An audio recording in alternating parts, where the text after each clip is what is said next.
Chroniques Siliane. Livre 1. L'ordre nouveau. Chapitre 4. Chez les pirates. Tout comme les précédentes nuits, Nadioska fit un rêve étrange. Lige se tenait à côté d'elle et lui parlait. « Tu sais, je suis un écrivain, affirmait-il. »« Un écrivain ?» avait-elle répliqué. « Mais tu n'as que 9 ans, on n'est pas écrivain à cet âge-là. »« Bien sûr que si, » avait-il répondu vexé. « C'est moi qui ai écrit Les fantômes de la constellation d'Ulysse. » Voyons, Lige, tu as 9 ans, le livre a été écrit il y a plus de 50 ans. Mais non, tu ne comprends rien, je te parle du livre, Les fantômes de la constellation d'Ulysse. Oui, j'ai bien compris et je te dis que tu ne peux pas l'avoir écrit, insista-t-elle. Tu es trop jeune. Jade apparut brusquement dans le rêve pour intervenir dans la conversation. Le garçon a raison, dit-il en prenant son habituel ton narquois. Pourtant, vous devriez saisir maintenant. Vous avez eu assez d'indices pour cela. Mais de quoi me parlez-vous ? S'écria Nadioska irritée. Il se mit alors à la secouer sans ménagement, tandis qu'elle se débattait pour se défaire de l'étreinte. Brusquement, elle ouvrit les yeux.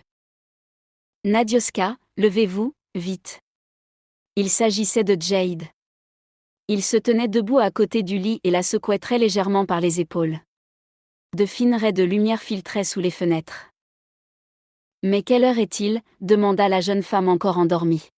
« Il est très tôt, répondit-il en s'approchant de Lige. « Vite, habillez-vous. Lige, réveille-toi. » « Que se passe-t-il ? Continua-t-elle en s'asseyant sur le rebord du lit et en se frottant les yeux.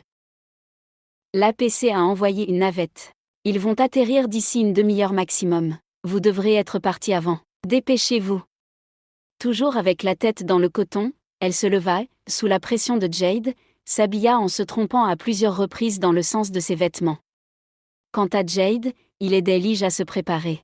« Prenez le reste de vos affaires et venez, » dit-il en ouvrant la porte de la chambre. « Où allons-nous ? Demanda-t-elle en bâillant. « Vous allez provisoirement rejoindre les pirates, » répondit-il. « J'ai un contact dans une de leurs bases. Je vais lui envoyer un message pour le prévenir que vous arrivez. » Poussés par Jade, ils traversèrent rapidement les couloirs. Bien que Nadioska ait le cerveau encore un peu embrumé, elle réalisa que le jeune homme parlait comme s'il ne les accompagnait pas.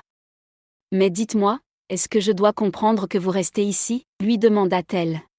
« Non, je ne reste pas, mais je ne viens pas non plus avec vous, » répondit-il. « Écoutez-moi bien, il va falloir que vous alliez dans le système Xivo. Il ne possède pas de planète habitable, mais une importante ceinture d'astéroïdes. Les pirates ont établi une base à l'intérieur du plus gros planétoïde. Une fois dans le système, vous les appellerez sur la fréquence vocale 50. Ils vous indiqueront les coordonnées exactes de leur base. Là-bas, votre contact se nomme l'émir. Il s'agit d'un ami à moi. » « Mais, et vous ? Balbutia Nadioska. « Moi, je dois comprendre comment l'APC vous a repéré ici, » expliqua-t-il inquiet. « Ce n'est pas normal. Je vais donc partir faire ma petite enquête.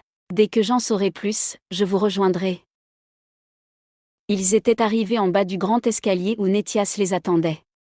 Ce dernier portait un peignoir rouge foncé brodé d'or et n'avait visiblement pas encore eu le temps de se peigner. Il s'approcha de Nadioska avec un sourire triste sur les lèvres. « Jeune demoiselle, » dit-il de sa voix douce, « je suis désolé de vous voir partir si tôt. J'aurais apprécié vous avoir plus longtemps dans ma maison. Je vais essayer de retarder l'APC en ne leur donnant pas les coordonnées de mon astroport. Je vais prétexter une panne quelconque. De votre côté, faites un grand détour par le nord avant de quitter la planète.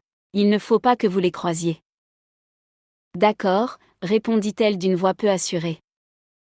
« Au revoir, mon enfant, et bonne chance. »« Merci monsieur. » Nétias se tourna alors vers Lige et passa une main dans les cheveux du garçon. « Au revoir jeune homme et prends soin d'elle, » dit-il avec un sourire tendre. « Désolé d'écourter les adieux, » coupa Jade, « mais le temps presse.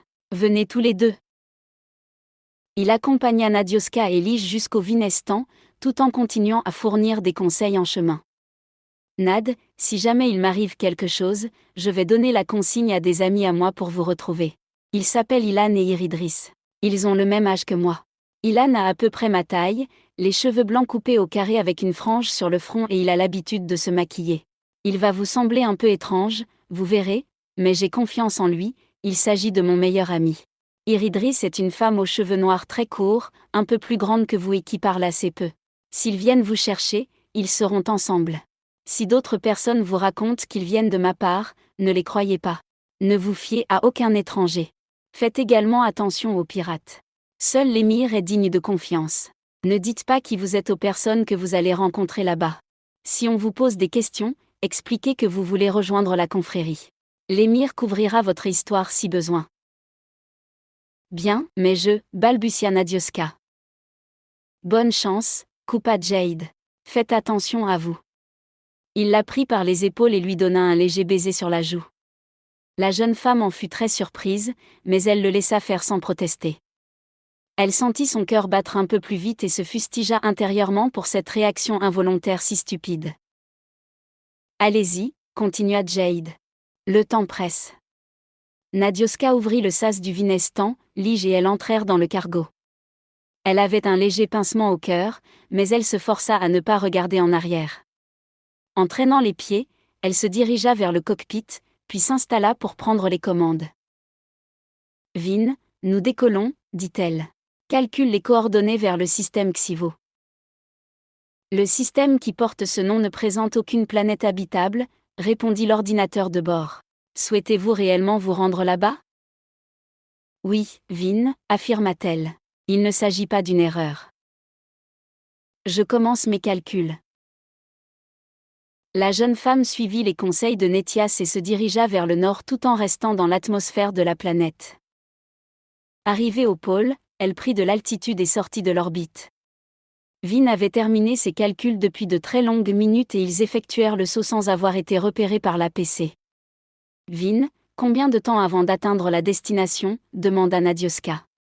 42 heures et 26 minutes, répondit-il. Nadioska soupira. Maintenant qu'elle se sentait parfaitement réveillée, elle prenait toute la mesure de la situation. Un mélange de tristesse et d'appréhension montait peu à peu en elle. Elle se tourna vers Lige. Assis comme à son habitude sur le siège du copilote, le garçon regardait Nadioska, les sourcils froncés et une moue prononcée sur le visage. « À ton avis, comment ça va se passer pour Jade ?» demanda-t-il, une pointe d'inquiétude dans la voix. « J'en ai aucune idée, je ne sais même pas où il va aller et ce qu'il va faire, » répondit-elle avec un geste d'impuissance. « En tout cas, ça avait l'air dangereux. »« Ça avait l'air, oui, » murmura-t-elle. « Mais j'ai l'impression qu'il a l'habitude de faire des choses dangereuses. » Lige se mit à sourire. « Je crois qu'il t'aime bien, » dit-il malicieusement. « Ah, eh bien, pourquoi tu dis ça? Il t'a embrassé tout à l'heure. » Oh, oui, ce n'était rien, juste sur la joue, ça ne veut rien dire. Je suis sûr qu'il t'aime bien, insista le garçon en riant. Bien, coupa Nadioska pour changer de conversation. Que allons-nous faire pendant 42 heures et 26 minutes? Il reste à présent 42 heures et 25 minutes avant l'arrivée à destination, rectifia la douce voix de l'ordinateur de bord. Merci pour cette précision, Vin. Bien aimable, répliqua Nadioska d'un ton narquois. Je suis programmé pour vous servir, répondit-il sans avoir noté la raillerie de la jeune femme. Lige pouffa de rire. Trop marrant ton ordinateur, s'exclama-t-il. Pas sûr qu'il le fasse exprès, tu sais. Allez viens, il y a plein de livres-feuilles qui attendent d'être lus. Mais avant ça, que dirais-tu d'un monstrueux petit déjeuner dans le jardin? Super, s'écria le garçon, ses grands yeux bleus emplis d'envie. Nadioska passa dans la cuisine pour préparer le repas. Aidés par Lige, visiblement très motivés, ils empilèrent la nourriture sur 2 plateaux qu'ils apportèrent dans le jardin interne du Vinestan. Le transolide de la coque inondait d'une lumière blanche les divers arbres et plantes qui poussaient paisiblement, sans se rendre compte qu'ils se situaient sur un cargo spatial et non en pleine nature. Le haut du dôme de la serre atteignait une telle hauteur à son faîte, que plusieurs grands arbres pouvaient s'épanouir convenablement sans se sentir à l'étroit. Il ne manquait qu'un peu de vent pour parachever l'illusion de se trouver à la surface d'une planète. Alors qu'ils dégustaient tranquillement leur solide petit déjeuner, Nadioska repensait à la conversation espionnée la veille au soir. Elle avait généré dans son esprit plus de questions que de réponses, car beaucoup d'éléments demeuraient totalement incompréhensibles. Par contre, elle avait noté que Lige et Jade venaient tous deux du même endroit, les parents du garçon devaient travailler avec ou pour Jade. Avec un peu de chance, Lige connaissait des choses et maintenant qu'il avait l'air de se sentir un peu plus en confiance avec elle, peut-être allait-il accepter de parler. Elle fit le tri dans toutes les questions qu'elle souhaitait poser et décida de commencer par ce qui la tracassait le plus depuis plusieurs jours déjà. « Dis-moi, fit Nadioska, est-ce que tu sais pourquoi ta maman a paru me reconnaître quand nous nous sommes vus la première fois sur Kaxido? Et pourquoi est-ce qu'elle tenait tant à ce que je m'occupe de toi ?» Lige, surpris, s'arrêta brusquement de mâcher le bout de brioche qu'il avait dans la bouche. Il regarda Nadioska, hésita puis acquiesça de la tête. « Oui, je crois, finit-il par dire. « Pourrais-tu me le dire ?» insista la jeune femme sur un ton particulièrement doux. « Je pense qu'elle savait ce qui allait se passer, » murmura le garçon. « Vraiment ?» s'étonna Nadioska. « Ta maman pouvait prédire l'avenir ? » « Non, elle ne pouvait pas faire ça, » répondit-il en haussant les épaules. Il se tut pendant quelques secondes, se demandant s'il devait continuer. « Sur la planète où je suis né, » reprit-il finalement, « on raconte aux parents l'avenir de chaque enfant qui arrive au monde. Ensuite, les parents donnent un prénom en fonction de ce qu'on leur a dit. Ce ne sont pas des choses très détaillées, juste quelques grands trucs. » « Vraiment ?» s'étonna Nadioska. « Quelle est cette planète ?» Le garçon garda le silence pendant plusieurs secondes. Il regardait fixement la table sur laquelle ils prenaient leur petit déjeuner, les sourcils froncés, ne sachant pas s'il devait oui ou non répondre à cette question. « Elle s'appelle Syl, avoua-t-il enfin. « Normalement, il s'agit d'un secret. Elle ne fait pas partie de la Confédération. »« Vraiment ?» s'exclama la jeune femme stupéfaite. « Comment est-ce possible ? Toutes les planètes habitées de la galaxie appartiennent à la Confédération. » « Sauf elle, » affirma le garçon. « Très peu de gens la connaissent. Elle doit rester secrète. Tu promets de ne rien dire ? Hein ? » Nadioska ne répondit pas, son cerveau étant trop occupé à digérer l'information. On lui avait toujours expliqué que toutes les planètes habitées de la galaxie avaient été réunies au sein de la Confédération, impossible d'en avoir oublié une. Chaque recoin de cette partie de l'univers avait été visité et chaque planète acceptant la vie avait été colonisée, même si certaines d'entre elles n'étaient que très peu peuplées. Comment l'une d'entre elles aurait-elle pu échapper à la Confédération sans que personne n'en sache rien ? J'ai du mal à comprendre, murmura Nadioska. Et au fait, quelle prédiction a-t-on faite à ta naissance ? De nouveau, le garçon baissa les yeux. On a dit à mes parents que je ne serais pas élevé par eux, répondit-il. On leur a dit que quelqu'un de spécial me prendrait en charge. Quelqu'un de spécial ? S'étonna-t-elle encore une fois. Comment ça spécial ? Pas facile à expliquer, murmura-t-il. Peut-être qu'un jour tu iras sur Syl. Pourquoi ? C'est spécial de se rendre sur Syl, demanda-t-elle de plus en plus perplexe.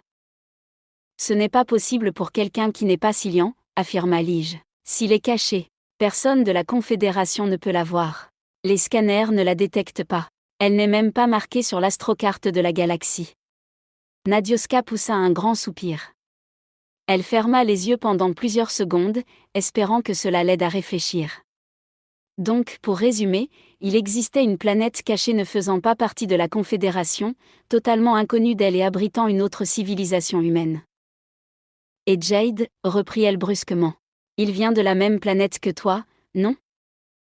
Oui, confirma Lige. Mais quel but a-t-il dans cette histoire ? Murmura-t-elle, plus pour se poser la question à elle-même qu'à Lige. Ça, je n'en sais rien, répliqua-t-il en haussant les épaules. Il faudra que tu lui demandes à lui. Mais dis-moi, ton père travaillait avec lui, non ? Continua-t-elle machinalement. Je ne sais pas trop. Et ton père ? Que faisait-il sur Kaxido ? Poursuivit-elle sans se rendre compte qu'elle faisait subir un véritable interrogatoire au garçon. Il était en mission, mais je n'en sais pas plus, répondit-il avec une légère pointe d'agacement. Tu sais, je ne suis pas au courant de tout. Je n'ai que 9 ans. Les grandes personnes ne viennent pas me voir pour me faire des confidences. Nadioska pouffa de rire malgré elle. D'accord, dit-elle. Je suis désolée pour toutes ces questions. Si j'arrête jusqu'à la fin du petit déjeuner, tu me pardonnes ? Lige fit une légère moue. Je te pardonne si tu me donnes le reste de ta brioche, affirma-t-il avec un sourire malicieux. Marché conclu, s'exclama Nadioska. La jeune femme tint sa promesse et cessa son interrogatoire. Ils terminèrent tranquillement leur repas, puis passèrent les longues heures suivantes à lire, à bavarder et à se reposer. Ils arrivèrent dans le système Xivo, à la minute près annoncée par l'ordinateur de bord. Nadioska et Lige prirent alors leur place habituelle dans le cockpit. Mes scanners n'ont repéré dans ce système qu'une géante gazeuse et une ceinture d'astéroïdes, expliqua Vin. Que souhaitez-vous faire ? Donne-moi un accès vocal sur la fréquence 50, ordonna Nadioska. Cette fréquence n'est utilisée dans aucune des institutions de la Confédération, prévint il. Ce n'est pas grave, Vin, fais-le quand même. Vous êtes à présent en vocal 50. Ici le cargo Vinestan, annonça la jeune femme, je voudrais contacter un certain Lémir. Quelqu'un me reçoit-il ? Elle attendit quelques secondes, mais aucune réponse ne se fit entendre. Elle répéta donc son appel, en espérant que Jade ne s'était pas trompée dans les informations qu'il lui avait fournies. Elle fut soulagée lorsque le haut-parleur diffusa enfin quelque chose. Ici la base de Xivo, dit une voix d'homme. Nous étions prévenus de votre arrivée. Veuillez vous rendre aux coordonnées que je vous transmets. Merci, répondit-elle. Le silence retomba dans le cockpit. Nadioska devait avouer que la situation ne lui plaisait guère. Rendre visite à la confrérie des pirates n'avait jamais été un souhait de sa part, bien au contraire, mais avait-elle vraiment le choix dans sa position actuelle ? Je reçois les coordonnées, annonça bientôt Vin. Il s'agit d'un astéroïde de taille G, êtes-vous sûr de vouloir vous y rendre ? Oui, Vin, insista Nadioska. Je vous rappelle du danger potentiel qu'entraîne l'entrée dans un champ d'astéroïdes, poursuivit l'ordinateur de bord. Les trajectoires aléatoires de certains objets ne sont pas calculables et nous risquons de... Vin, s'impatienta-t-elle. Je sais, nous y allons quand même. Bien compris, reprit Vin imperturbable. Je calcule la trajectoire la plus sûre. Le cargo s'approcha du champ à petite vitesse.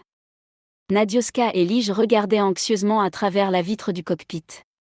Certains astéroïdes frôlaient parfois le Vinestan et la jeune femme sentait sa gorge se serrer et son cœur marteler sa poitrine.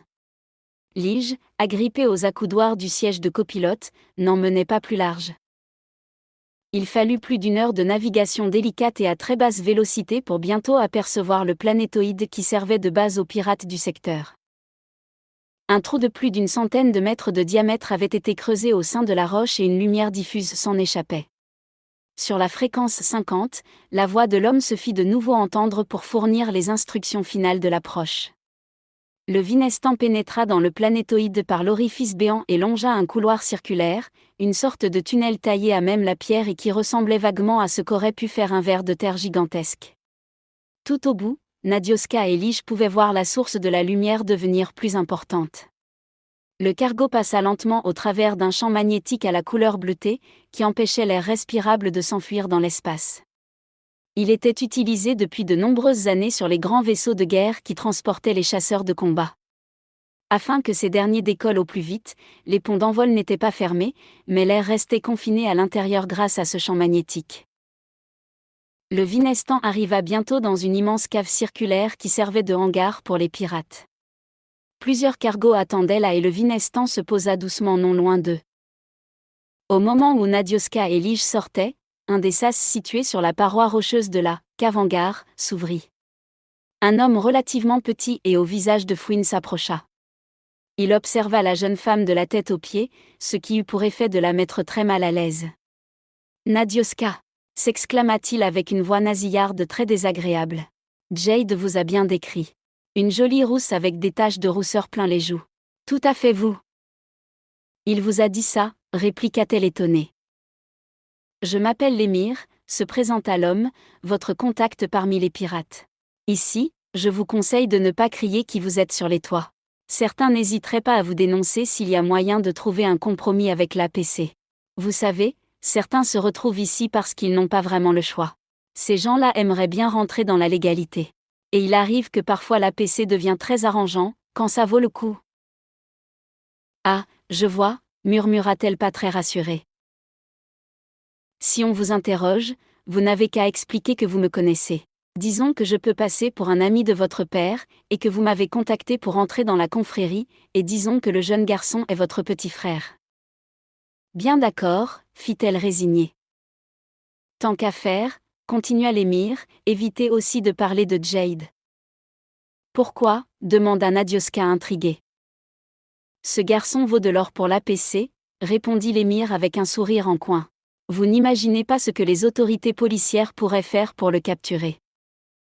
Ah bon? Allez, suivez-moi, dit l'émir prenant la direction du sas par lequel il était arrivé.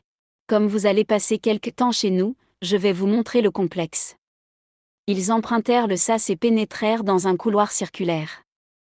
L'intérieur du planétoïde ressemblait plus à une monstrueuse fourmilière qu'à une base digne de ce nom. De grandes galeries taillées dans la roche brune laissée apparente se croisaient et se recroisaient en une multitude de passages chaotiques. Par certains endroits, les pirates avaient rajouté des plaques de métal pour maintenir l'intégrité de l'astéroïde. Des trous avaient été percés un peu partout et de nombreux tuyaux sortaient des murs ou du plafond, tandis que des ponts escaladaient d'impressionnantes fissures naturelles. L'un de ces gouffres semblait si profond que Nadioska eut le vertige en le traversant. Arrivée de l'autre côté, elle avait les jambes flageolantes et des sueurs froides. Un bourdonnement sourd résonnait dans tout le complexe. D'énormes machines travaillaient sans cesse au renouvellement artificiel de l'air et à l'établissement d'une gravité tout aussi artificielle. En chemin, ils croisèrent plusieurs pirates qui regardèrent la jeune femme et le garçon d'un œil inamical. « Ah, voici le réfectoire », annonça l'émir en entrant dans une salle immense. « Il s'agit du lieu de rendez-vous. C'est ici que nous mangeons, que nous nous réunissons pour discuter et où nous faisons la fête. » Superbe, laissa échapper Nadioska d'une voix désabusée. La décoration se révélait tout aussi déprimante que dans le reste du complexe.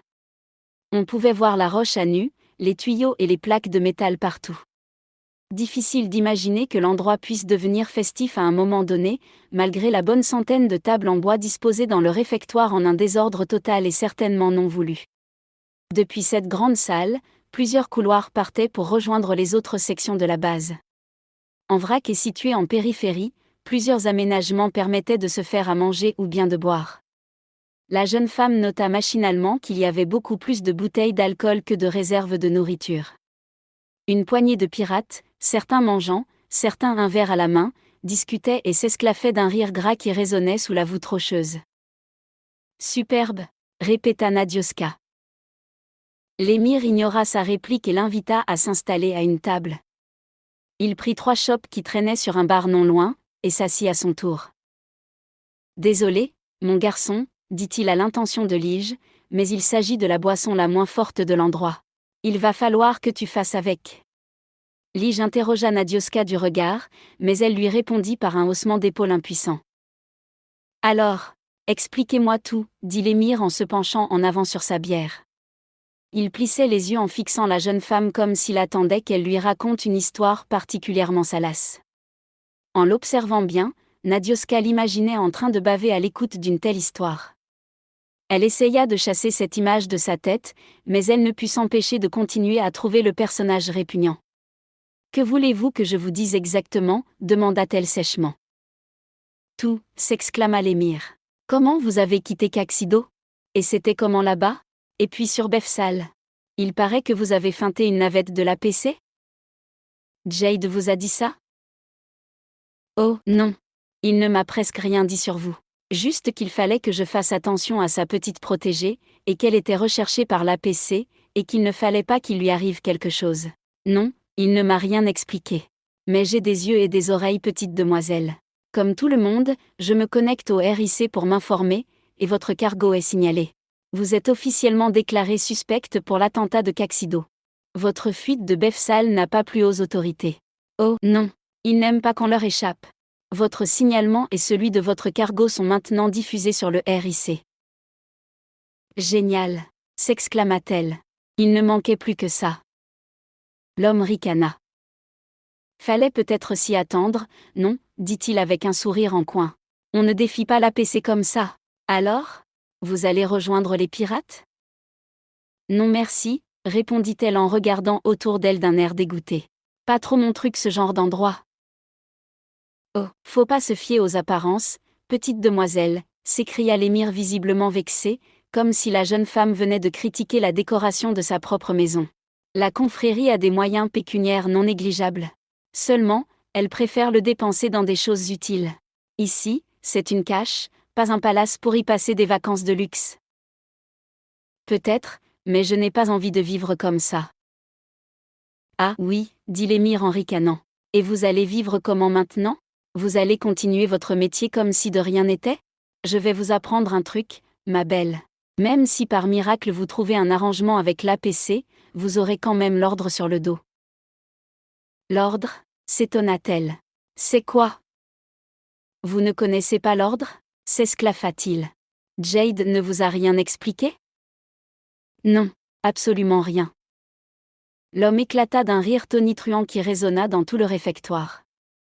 Les autres pirates ne lui prêtèrent aucune attention et Nadioska se dit qu'après plusieurs verres d'alcool, la chose devait être sacrément courante ici. Elle est recherchée par l'ordre et elle ne le connaît même pas, continua l'émir en s'étouffant à moitié. Ah oui. Vraiment drôle, dit Nadioska crispée. Elle n'aimait pas cet individu. Il paraissait sournois, vicieux et Dieu sait quoi encore. Jade avait des amis plutôt insolites. Elle rongea son frein en attendant que l'émir se calme. Pourriez-vous m'expliquer un peu cette histoire d'ordre ? Demanda-t-elle sèchement une fois que l'homme eut cessé de s'esclaffer. Il se pencha alors au-dessus de la table, et tel un conspirateur, il se mit à murmurer en jetant des coups d'œil par-dessus son épaule. L'ordre nouveau, ma petite demoiselle. L'ordre nouveau. D'accord, dit-elle en essayant de conserver son calme. Et un groupe de gens réunis autour d'un type qui se prend pour un dieu. Un genre société secrète, avec des rites d'entrée et tout le bazar. Jamais entendu parler d'eux, affirma-t-elle en faisant la moue. Pour le moment, il reste plutôt discret. En plus, il manipule une partie des informations diffusées sur le RIC, histoire de passer inaperçu. Vraiment ? S'étonna-t-elle. Bien sûr, s'exclama l'émir. Il s'infiltre partout, absolument partout. Même dans l'APC il y a plein de ces types-là. Ils sont dangereux. Méfiez-vous. Il paraît qu'il y en a aussi chez les pirates. Vous vous rendez compte ? Mais bientôt tout le monde va savoir ça. Déjà avec Caxido. Il y a des gens qui vont commencer à s'interroger. Pourquoi ? Ils auraient posé les bombes ? Demanda Nadioska avec intérêt.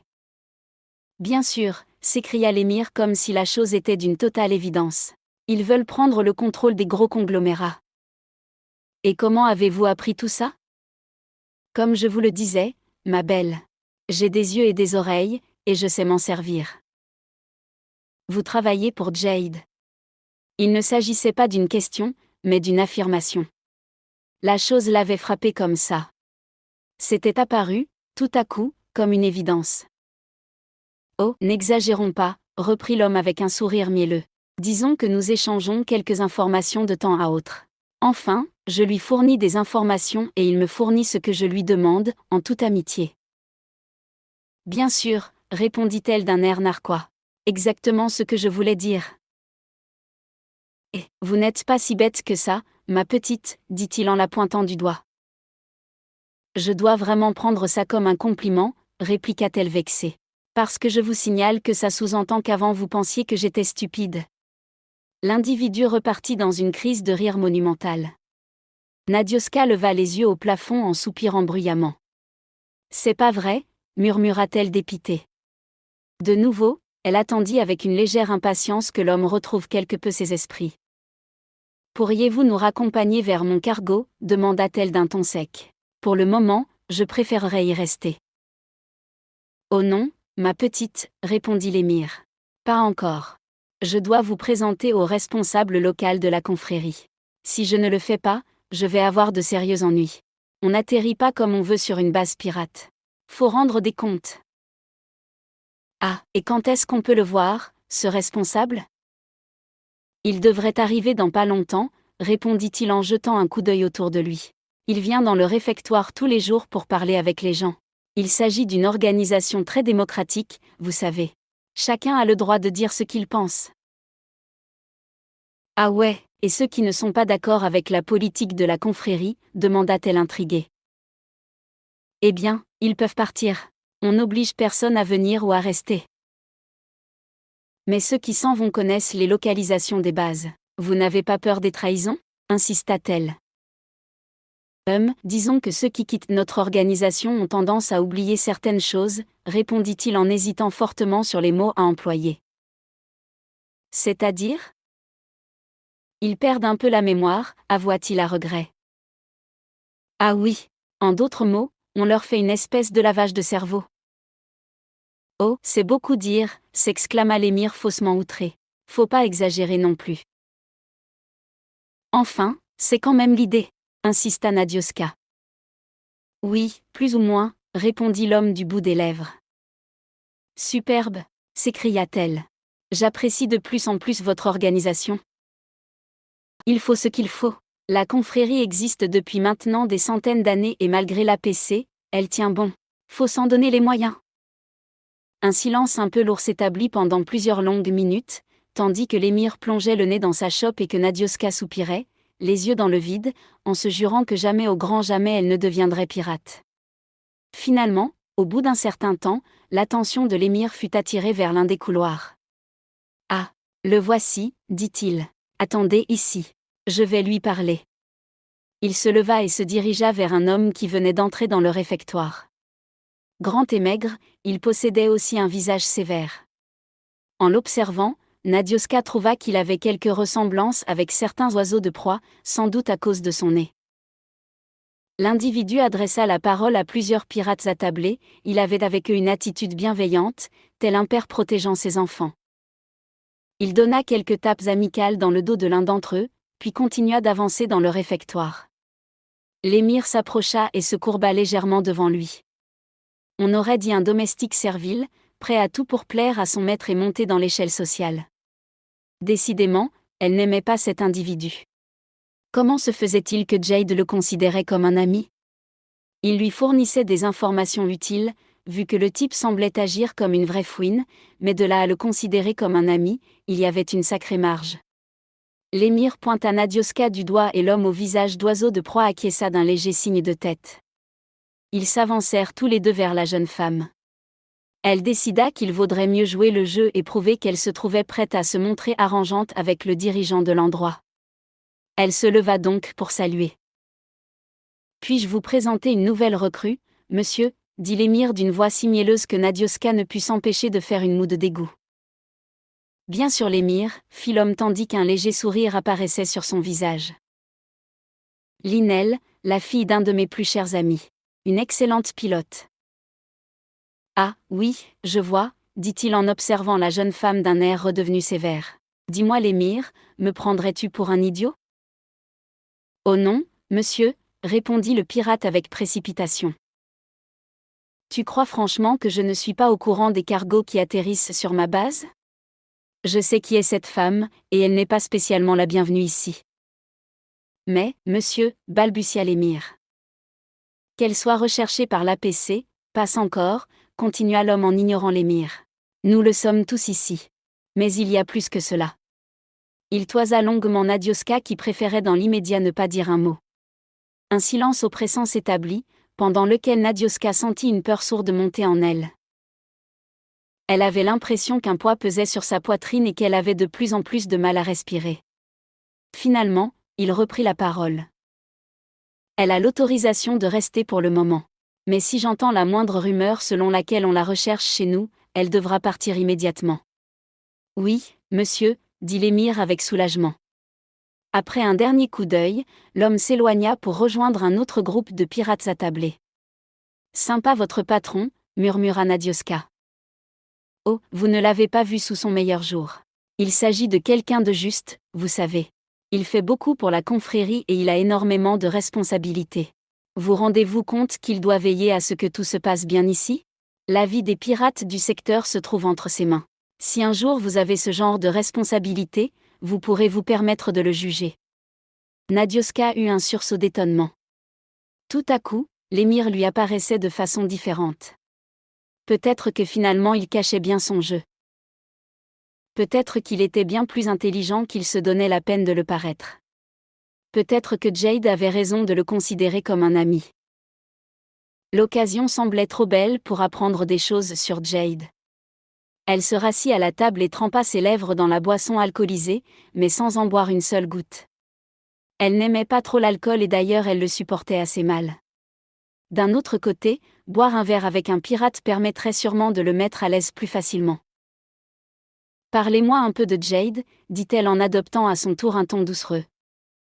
Jade, dit l'émir en s'attablant et en reprenant sa bière. Oh, ça fait des années que je le connais. Où l'avez-vous rencontré, demanda-t-elle en se forçant à afficher un sourire charmeur. Sur une planète quelconque dont j'ai oublié le nom, répliqua-t-il avec une moue prononcée. Je me trouvais dans une situation un peu délicate. Mais je préfère en passer les détails, dit-il avec une légère grimace. Et donc, j'étais en mauvaise posture, quand tout à coup Jade est arrivé d'on ne sait où et m'a sauvé la mise. Depuis, il me contacte de temps à autre pour me réclamer quelques petits services, en échange de quelques menus bricoles. Quel genre de service ? Oh, vous êtes bien curieuse, dit l'homme avec un rictus. Ce qu'il me demande ne nous concerne que tous les deux et personne d'autre. Enfin, vous êtes quand même au courant du dernier service en date, puisqu'il s'agit de vous. Et que vais-vous réclamer en échange pour cela ? Interrogea-t-elle tout sourire. Ah, vous aimeriez bien le savoir, hein ? Oui, par simple curiosité. Eh bien, ça aussi, c'est entre moi et Jade. Ça ne vous regarde pas. Nadioska fit semblant de boire un peu de bière. Elle ne se sentait décidément pas très douée pour faire parler l'émir.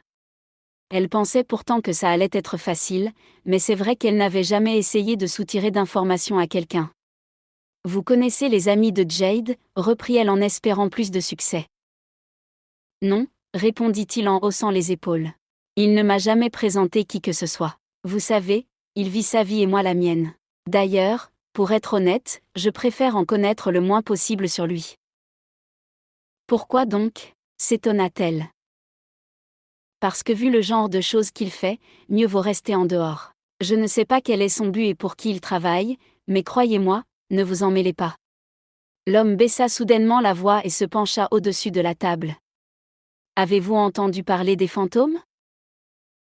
Vous voulez dire des gens qui sont morts et qui reviennent hanter les vivants, dit-elle avec hésitation pensant que l'émir perdait la tête. Mais non, ça n'existe pas, dit-il en faisant un revers de la main comme pour se débarrasser rapidement de l'idée. Non. Je vous parle d'individus appartenant à une autre civilisation et qui vivent cachés au milieu de nous pour nous espionner. Ah, ça, j'en ai vaguement entendu parler, dit-elle en se souvenant très bien de la conversation qu'elle avait surprise entre Jade et Nethias. Eh bien, je crois que Jade en est un. Un fantôme ? Une personne d'une autre civilisation qui nous espionne ? Oui, et il vaut mieux être un minimum méfiant. Après tout, si ces gens n'avaient rien à cacher, ils n'auraient pas hésité à se montrer au grand jour. Mais peut-être qu'il ne s'agit que d'une simple légende. Il n'y a aucune preuve que ces fantômes existent, non ? Aucune, mais c'est normal, ils ont des pouvoirs, s'exclama l'émir. Des pouvoirs ? Il paraît qu'ils ont la capacité de changer d'apparence à volonté, continua-t-il en baissant la voix. D'après ce que j'ai entendu dire, ils pourraient même se rendre invisibles. Vous vous rendez compte ? Remarquez, c'est plus pratique pour espionner, non, fit-elle narquoise. Vous ne me croyez pas, hein ? S'écria l'émir vexé. Disons que j'ai les pieds sur terre et que je crois uniquement ce que je vois, répliqua-t-elle stoïquement. Tout ça, ce ne sont peut-être que des rumeurs pour faire peur aux gens. Dans quel but ? Demanda-t-il en haussant les sourcils. Je ne sais pas, répondit-elle avec un geste d'impuissance.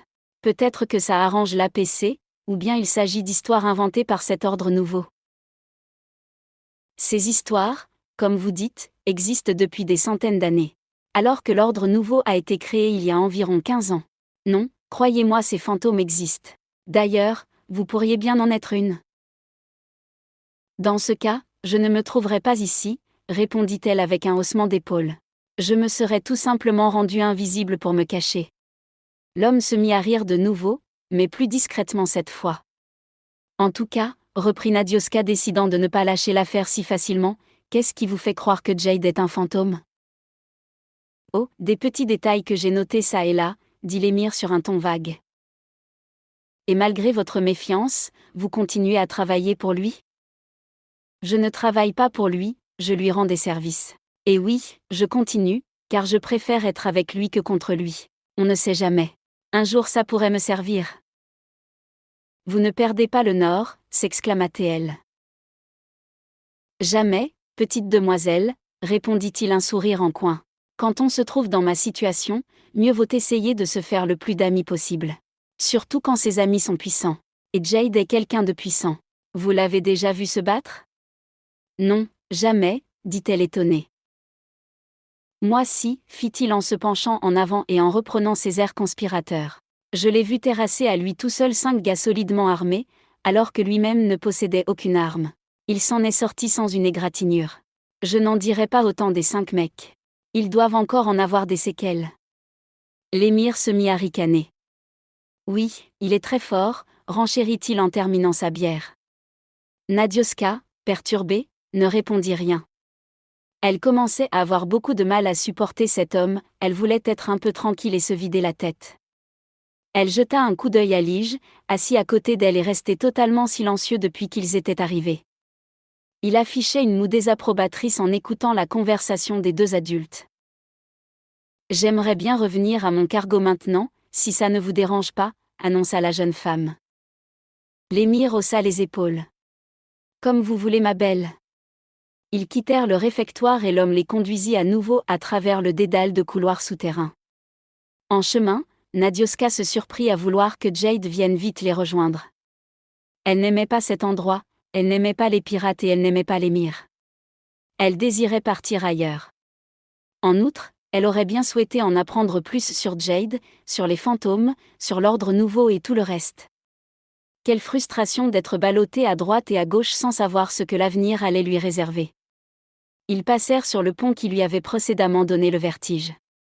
Elle se força à le traverser en regardant droit devant elle et en évitant de jeter le moindre coup d'œil vers le bas.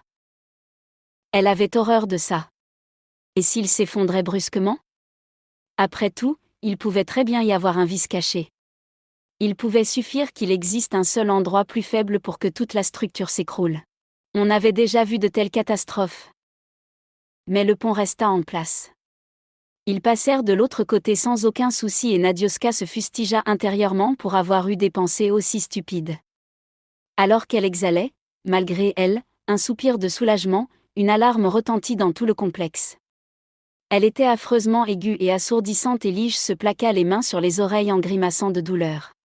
« Qu'est-ce que c'est » hurla Nadioska pour se faire entendre de l'émir. « On est repéré » hurla-t-il à son tour.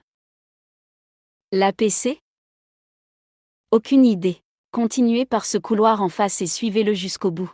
Vous retrouverez le hangar où est votre cargo. Décollez et fuyez. Je dois aller rejoindre mon propre vaisseau ailleurs. Bonne chance petite.